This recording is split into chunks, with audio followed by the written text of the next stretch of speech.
Hello again and welcome back to English Today. And this is DVD 15 and the third DVD of your upper intermediate level. And in this DVD, we'll begin with another 2 episodes of our story, That's Life, followed by our special TV programs where we'll be talking about the option of working in retirement.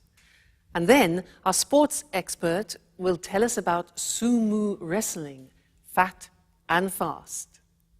Then in the grammar section, we'll learn how to use a grammatical form called the causative have, and also how to construct the past perfect tense. All right, so happy viewing.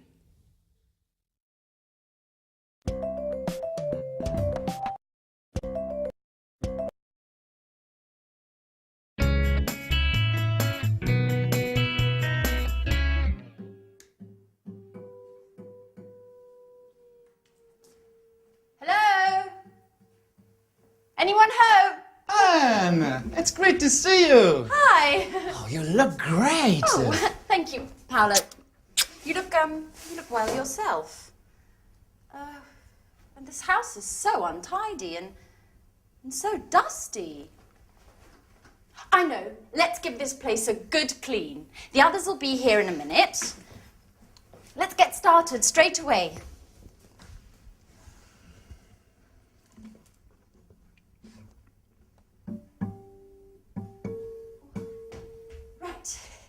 Before you know it, we'll have cleaned and tidied everything. You haven't changed, Anne. Cleaning, dusting, tidying. It's just like when we were at university. Can't you think of anything else? Oh, look who's talking. Always strumming away on your guitar. Come on, Paolo. Don't be lazy. Oh. Come on, let's get started.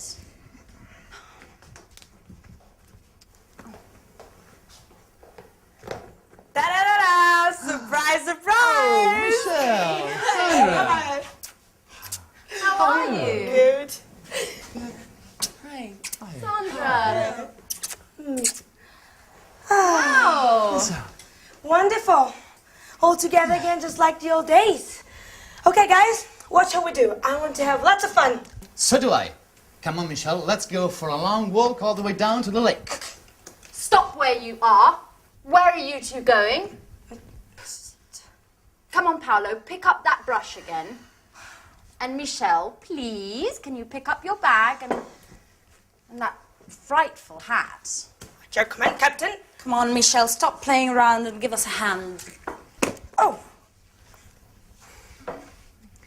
Oh, this detergent is made by Syntax, the American multinational that makes household cleaning products. I refuse to use this product. You know I hate multinationals. But it's just all detergents are made by multinationals. How are you supposed to clean a house if you refuse to use them? You guessed right. I never do any cleaning. My flatmates look after that. Oh, I see. So you arranged to have your flat cleaned. Michelle, you're just like Paolo. Look what a mess this house is in. If it weren't for us. If it weren't for you, I'd be chilled out playing my guitar. None of your forced labor. I see, we spend most of the time of this holiday cleaning. And I'm starting to wonder if this holiday may have been a mistake. Oh, come on, Paolo, stop complaining. You'll be happy to see this place all spick and span. Sandra, I've already dusted that. Oh, really? Yes. Are you sure you cleaned it properly? Because it doesn't look very clean to me.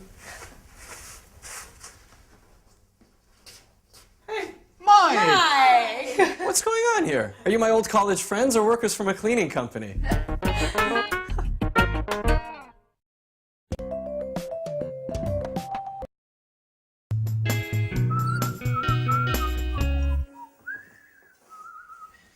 Come on, put away those brooms and detergents and let's toast the good old days. But Sarah's not here yet. That's odd. She should be here by now.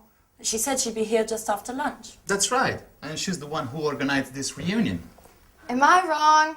Or are you talking about me? Oh, Sarah, at last! Oh, don't get up.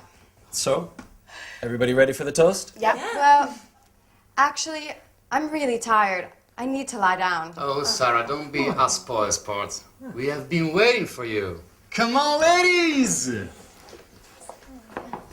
Wow, Anne's looking more beautiful than ever. Don't tell me you still think about her. So, I propose a toast Yeah. to our college days together. Yes. And to this wonderful holiday. That's right. Cheers. Cheers!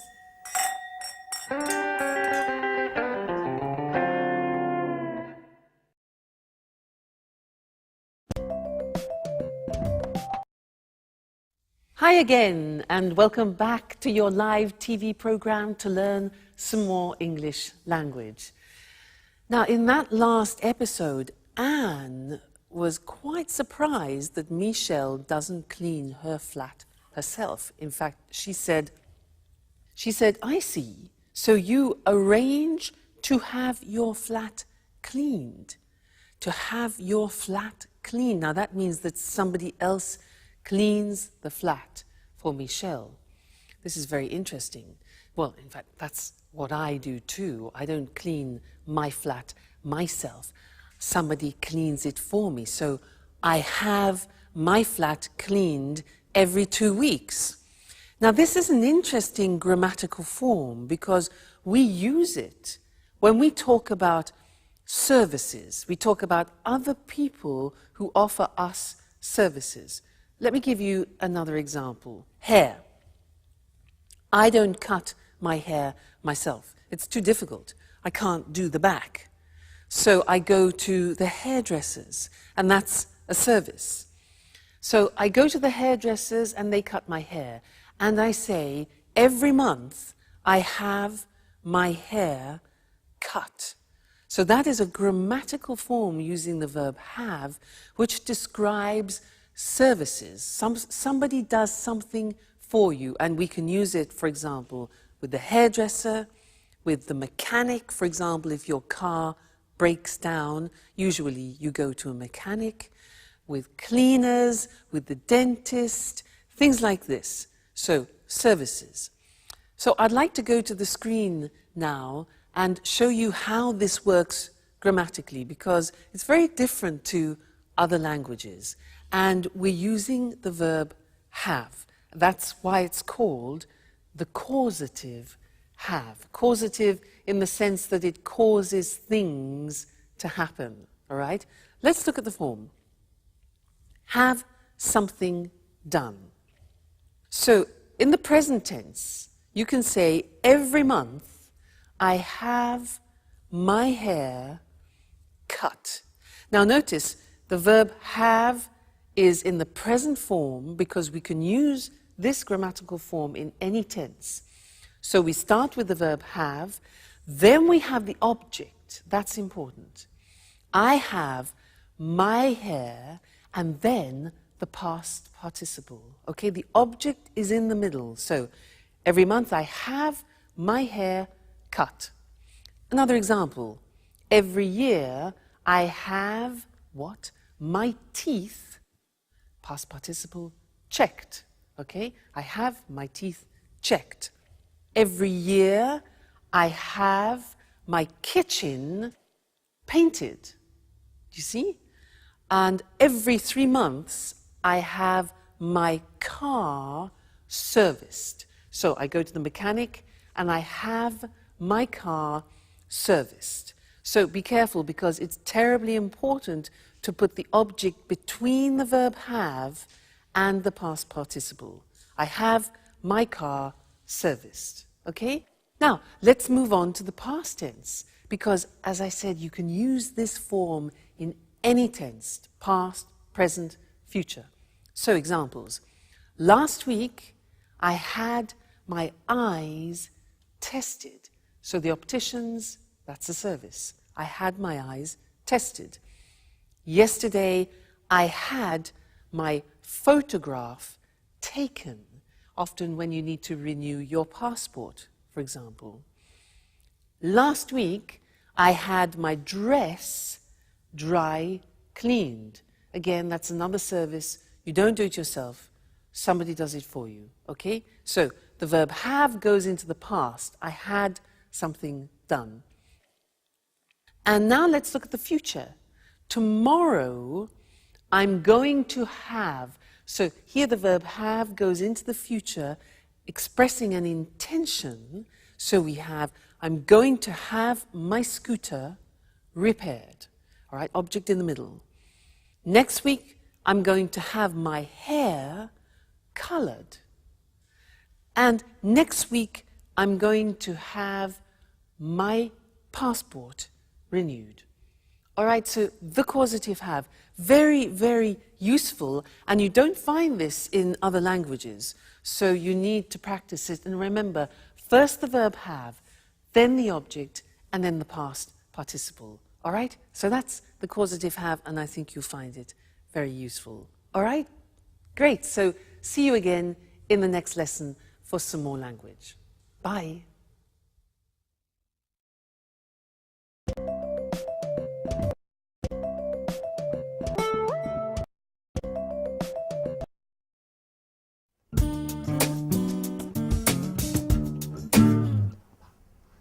Life's hard for musicians, you know, Mike.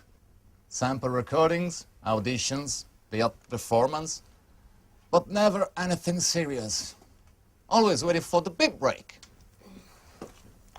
You know, Paolo, I think no one has understood your talent yet. You'll see. You'll be successful one day. I certainly hope so.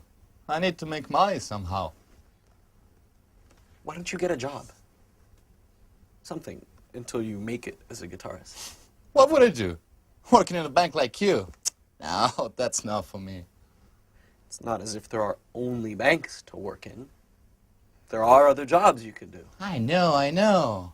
I worked in a supermarket last year. What was that like? Oh, well, adding up all the time. And the alarm clock at dawn. I did it for 3 months. Oh, no. Normal jobs are not for me. I am an artist. What are you talking about? About work. Oh, by the way, Sarah, how's your pub coming on? Just a minute, what was it called? Blue Moon? That's it. You do it on purpose, don't you? Making things worse. With that sarcastic tone of voice. You like making fun of me. You're horrible.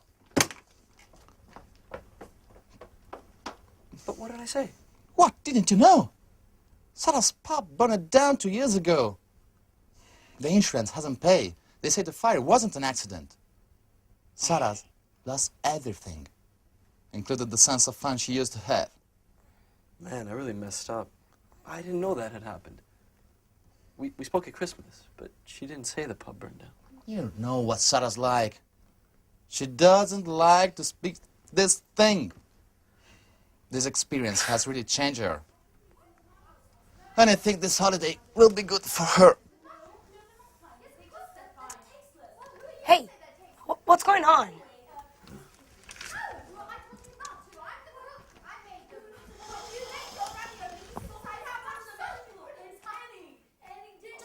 No, that's enough, Sandra. I don't think you need to add any more salt. I really think the ravioli are rather tasteless. Well, let's see what they think. Would you like to try my ravioli? Sandra says they're tasteless. Sure. Fantastic, huh? Really good. I always said you'd make someone a great wife. See? I don't Did think, you hear that? I don't think they're very tasty. I'm sorry, Anne, but my ravioli are a lot better than yours. I'm cooking tomorrow, and we'll see who's the best cook. Oh, she's always criticizing. Well, don't take it seriously, Anne. You know what Santa's like. Competitive by nature.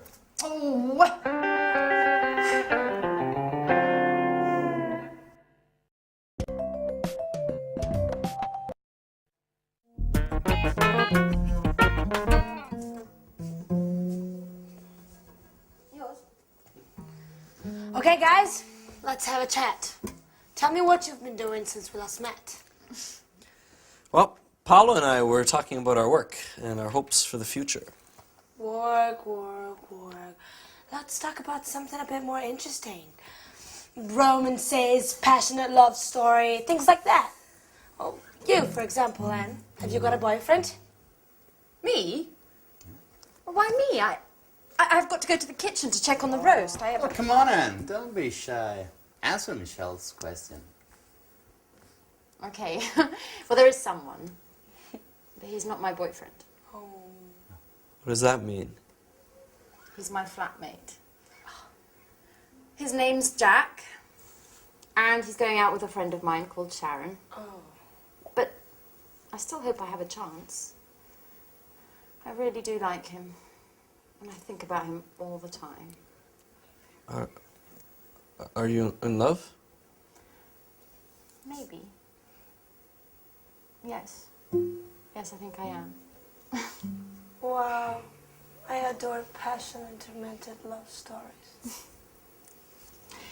I've really got to go now and check on the roast. It'll be burning. Michelle, can you come and give me a hand? And then come and tell the others that dinner's ready.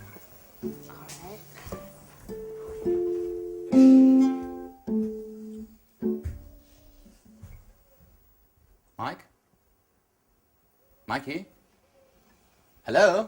Anyone there? Yes, what's wrong? Oh, you tell me. You look as if... I'm finished, Paolo. I wasn't expecting this. I thought that... I'm stupid. What are you talking about? What do you mean? Anne, she's in love with another man. And I was hoping that, you know, we could become more than just good friends during this holiday. I've never stopped thinking about her. What an idiot. Sorry, Paulo, I have to be by myself for a while. No, but...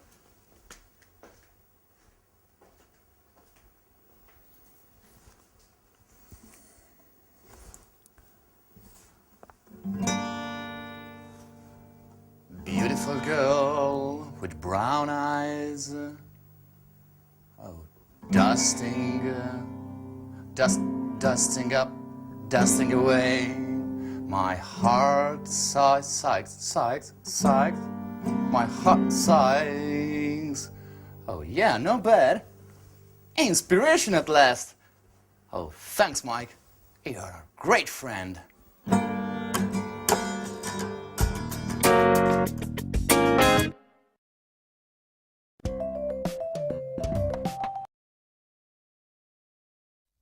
Hello again to you and welcome back. In that last episode, Sarah was in a bad mood. There's always a reason why somebody's in a bad mood, and she had a good reason. Do you remember what happened? Yeah? I'll read it to you so you do remember, because it's useful for us. It introduces a new grammatical form which I want to teach you. Paolo said, when she arrived, the place had burnt down. Now, can you imagine Sarah goes to her pub and it's burnt? So he says, when she arrived, the place had burnt down. Now, this had burnt down is what I want to teach you. It's the past perfect. Let me give you another example because we use it when you have two actions. One action happens after the other. Let me show you. For example, I write a message and then I send it. Okay? Now these are two actions. First you write it and then you send it. So I could begin the phrase, put the two actions together and they become consecutive. And we begin the phrase with after. So I could say, after I had written, this is the first action, further in the past. After I had written the message, dung, I sent it. The second phrase is in the simple past. So this is what I'd like to look at with you on the screen now, the past perfect, for two actions which happen at different times in the past. Now, if you look at the examples, the first one is, after I had checked my change, I left the shop. All right, so first I check my change. Have I got enough change? Is it correct? And then I leave the shop. You put them together and the first action goes further back in the past. Now, you can see how it's formed. We have the auxiliary have in the past, not in the present. And that takes everything further back. So, after I had checked is the past participle, my change, I left simple past the shop. Okay? So then we get the idea that one action is further in the past. Another example, I read the contract, then I sign it. It becomes, when I had read the contract, I signed it. All right? So past, perfect. This is important for you because we also use it in the third conditional, which we will be studying. Okay? Another example. You get in your car, you fasten your seatbelt, you drive off. All right? So, after I had fastened, past participle, my seatbelt, I drove off. And one more example. When I had tried the shoes on, I bought them. So I try them on, I buy them. When I had tried the shoes on, I bought them. A few more, they'll help you. You'll get the hang of it. After I had checked my ticket, I went to the airport. So first I check my ticket, then I go to the airport. And the last one, I read the instructions. I have a new machine, so I read the instructions, and then I turn it on. So after I had read the instructions, I turned the machine on. All right, so that is a new tense. It's called the past perfect, and it's formed by putting the auxiliary have in the past tense, followed by the past participle. And this is actually very similar in many other languages. So I don't think it's going to cause any particular problems for you. All right? And we'll look at that again in the conditional form, conditional number 3. Great. So have fun and take care. Bye.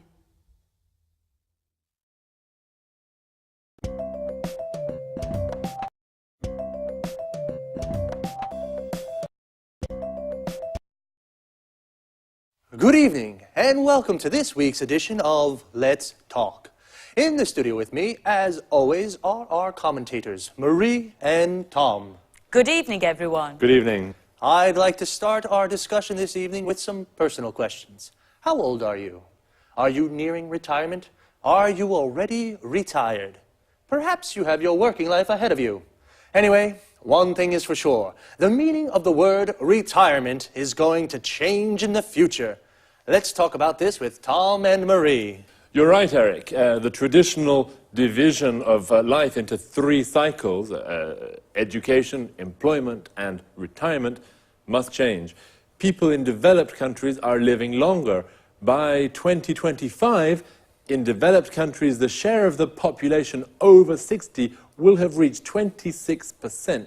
All these pensioners will certainly wield a lot of power. They will, Eric. But you know, experts are beginning to talk about the concept of active aging. Just think that by 2050, the average lifespan in developed countries will be in the mid-80s. And this increasing longevity is already starting to have a negative impact on public finances, economic growth, and general living standards. The problem is that there is increasing pressure on social security systems and public funds for retirement and healthcare expenses. Economists are increasingly questioning the sustainability of the European social model with its high welfare standards. So, how can we solve this problem? Well, governments really must encourage older people to continue working. There should be... Just a minute, Mary. Sorry to interrupt, but are you really saying that I will have to work until I'm 95? Well, not until 95, perhaps. But as I was saying, there should be programs for lifelong learning to help people learn up-to-date job skills as they get older. People about to retire should plan ahead and find some way of working, maybe a part-time job. Well, some American companies already have phased retirement programs. How do they work? Well, retired employees go to the company website where they can find project work for the company. This may last 2 days or 2 months, and the retired workers can manage their own time and work when and where they want. If they need some training to do the job, they can go to the company website and take a short course using the internet to learn what they have to do. In this way, retired people have more money, and the companies can use the skills of their retired workers. Yes, more money, but less free time. I don't think I like the idea of having to work in my retirement. And you, ladies and gentlemen, what do you think about this? Well, thank you to our commentators, Tom and Marie, and goodbye. Thank you. Thank you. Bye-bye. And goodbye to you, and see you again next week for another edition of Let's Talk.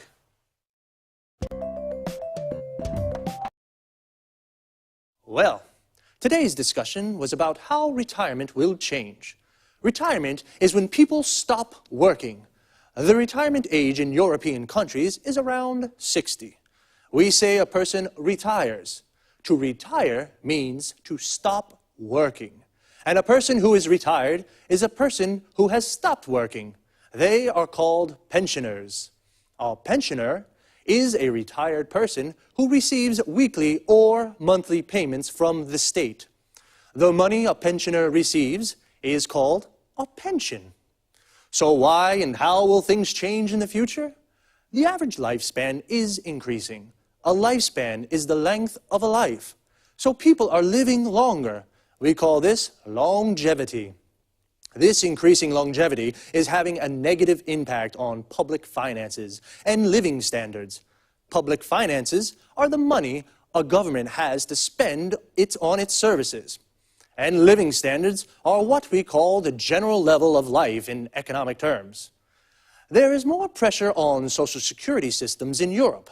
A social security system of a country is the system of a country has to support the members of its society. For example, sick, unemployed, or retired people. Economists, these are economic experts, question the sustainability of the European social model. That is, the social security systems of European countries. The sustainability means the ability to continue doing something. Because welfare standards in Europe are high, welfare is the economic assistance a government provides for people in need. So, people need to plan ahead. To plan ahead is a phrasal verb. That means to make plans about something that will happen in the future. Well, that's all from me. Take care, and I'll see you next week for another edition of Let's Talk.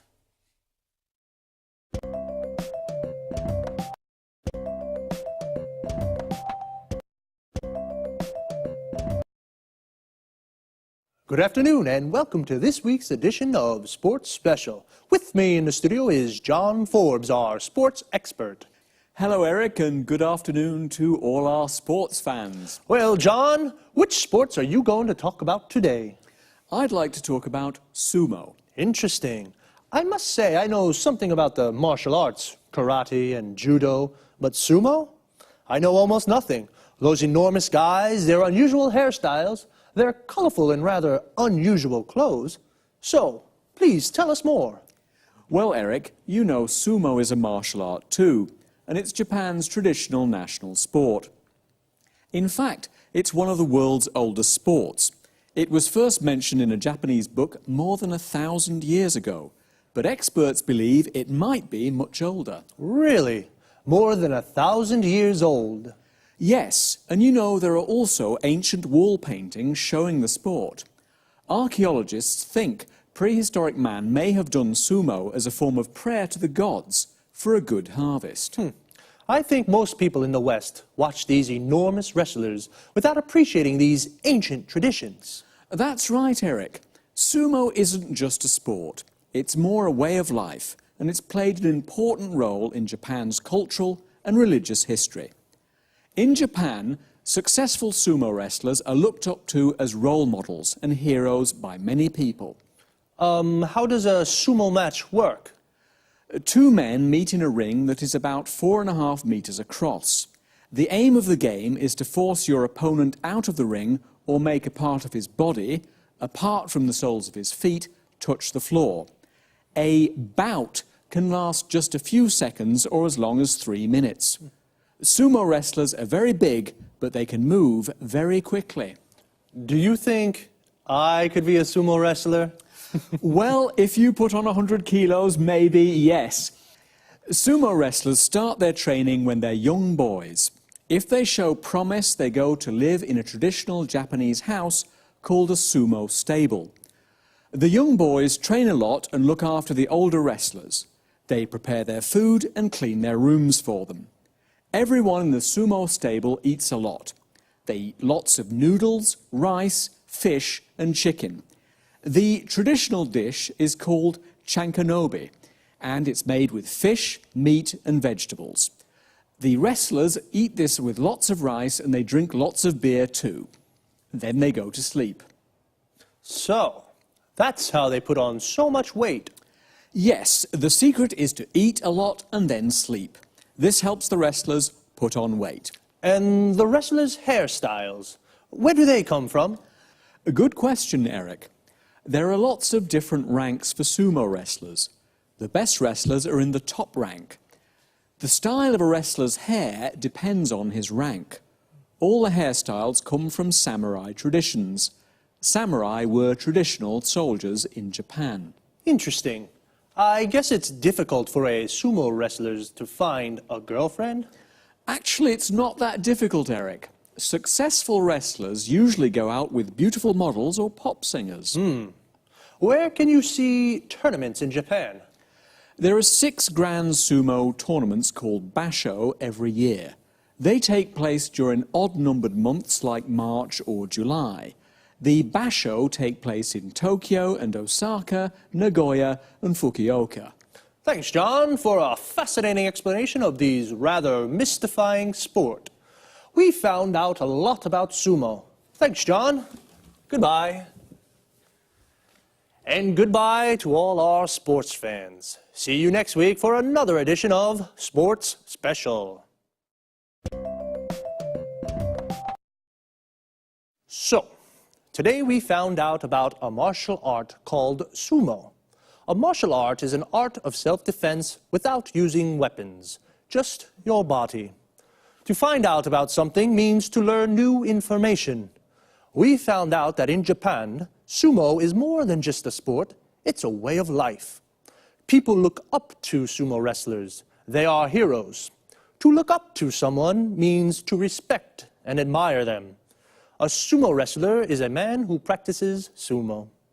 Sumo wrestlers are very fat, and they have particular hairstyles. We found out that their hairstyle depends on their rank.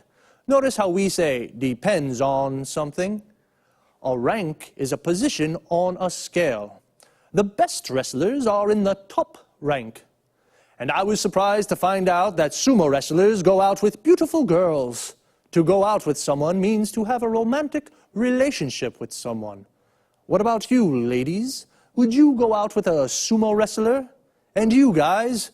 Would you put on 100 kilos to become a sumo wrestler? We say put on weight. This means become fatter. Actually, to put on so much weight, sumo wrestlers start training very young. If a boy shows promise, this means he shows ability at the sport. And what is the aim of the game? The aim is the objective. In football, the aim is to score a goal. In sumo, the aim is to force the opponent out of the ring. The opponent is the other person playing. The ring is the square platform where wrestlers and boxers fight. A wrestling or boxing match is called a bout. Sumo tournaments take place in odd number months. An odd number is a number that isn't divisible by 2. For example, 1, 3, 5, 7. 2, 4, 6, 8 are even numbers. An even number can be divided by 2. I have to leave you now, but see you here next week for another edition of Sports Special.